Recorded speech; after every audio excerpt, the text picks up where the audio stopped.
بسم الله والصلاة والسلام على رسول الله. اللهم صل وسلم وبارك عليك يا سيدي يا حبيبي يا رسول الله. ازيكم عاملين ايه؟ يا رب تكونوا بخير. لو اول مرة تشوفوا القناة متنسوش تعملوا القناة لايك وشير وسبسكرايب للقناة وتفعلوا زر الجرس عشان يوصلكوا كل جديد مني ان شاء الله. النهاردة هنعمل مع بعض الرز البخاري بالفراخ. تمام. حاجة كده جميلة وطعمه مسكر وزي العسل. انا النهاردة حبيت اعمله معاكم، بس انا عملته بالرز المصري. هو عامة بيتعمل بالرز البسمتي، بس جربته بالرز المصري لان فيه مجموعة ما بتحبش الرز البسمتي هنا في البيت، فقلت اعمله بالرز المصري واريح دماغي من الاول. اول حاجه كده نسمي الله كده، وجبت معايا حله كده، حطيت فيها معلقه كبيره من السمنه وشويه برضو من الزيت. جبت معايا هنا دول 3 بصلات قطعتهم كده، عملتهم بالقطاعه بتاعه الشيبسي، بتاع المكنه بتاعه الشيبسي، رفيع كده زي ما احنا شايفين. وهبدا ان انا اشوح فيهم، وعايزاهم ياخدوا معايا لون غامق شويه. تمام. هو البخاري معتمد على البصل الكتير وعلى الجزر كمان.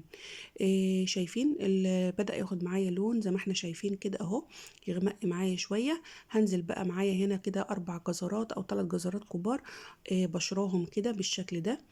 بجد طعمه حلو قوي، بجد انا اول مرة كنت اجربه واعمله، بس بجد طعمه حلو قوي قوي قوي، احلى من الكبسة كمان. قلبت بقى كده الجزر مع البصل بالشكل ده زي ما احنا شايفين كده. عايزاه كده ياخد تشويحة حلوة كده محترمة. ايدك بقى تقلب فيه كده على طول عشان ما يتحرقش معاكي. الجزر بيدي تسكيره حلوه قوي. حطيت كده ليمونه من اللي هي اللومي دي كده معايا، وهحط البهارات بقى فلفل اسود، وهحط كمان شويه من الكمون. الكمون اساسي فيه يعني. وكمان شويه من ال7 بهارات، وشويه من الملح. تمام. هحط كمان شويه، يعني هظبط الملح بتاعه. وهحط كمان برضو شويه من القرفه والهيل، حبهان. تمام. وهبدأ كده برضو اخلط كده المكونات دي كلها كده.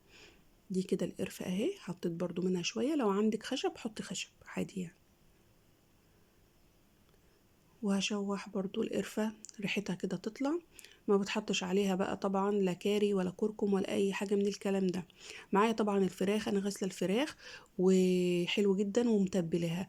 هي عامة الفراخ بتاعته ما بتتبلش، بس انا حبيت ان انا ازود التست بتاعها شوية. كده شلت بقى شوية كده من البصل والجزر كده في طبق كده على جنب كده، لان بتحطوا على الوش في التقديم. كمان حاجة بتحط معاه الزبيب، لو عايزة تشوحي معاه زبيب حط زبيب. بس بصراحة انا عندي الاولاد ما بيحبوش الزبيب عليه.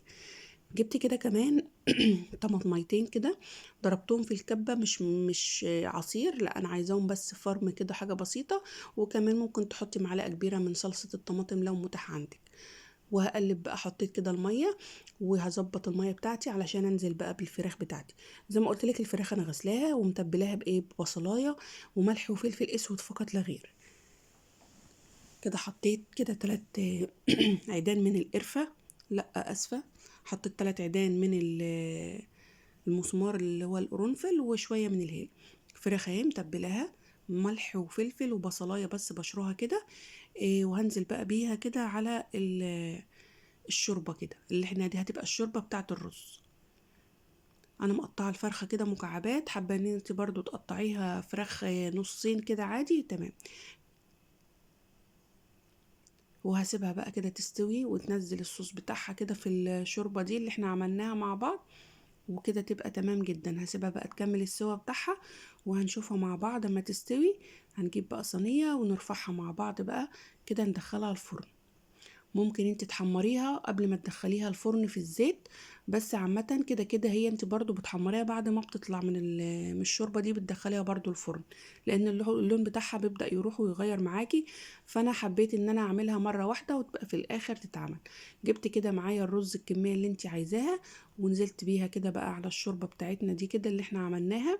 وتظبطي الملح بتاعك بقى والمية بتاعتها للرز طبعا.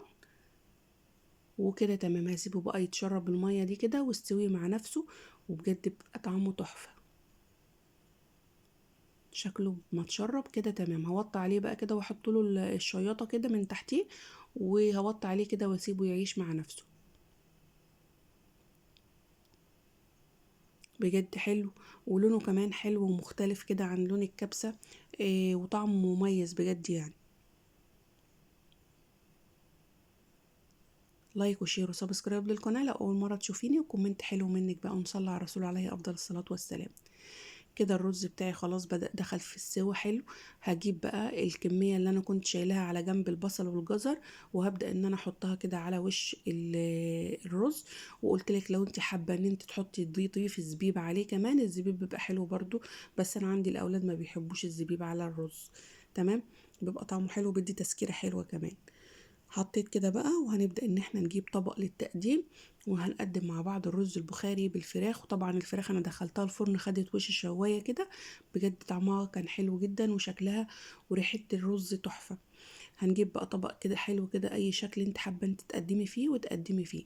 حابه بقى ان انت تعملي بالرز البسمتي طبعا، هتعملي بالرز البسمتي وتزودي بقى كميه الميه بتاعتك. جبت كده السرفيس اللي هقدم فيه زي ما احنا شايفين كده، وهبدا ان انا احط بقى الرز فيه. بجد الرز حلو وجميل، وطعمه كان حلو قوي بجد. وهبدأ بقى ان انا ارص كده عليه الفراخ بتاعتي بشكل عشوائي خالص.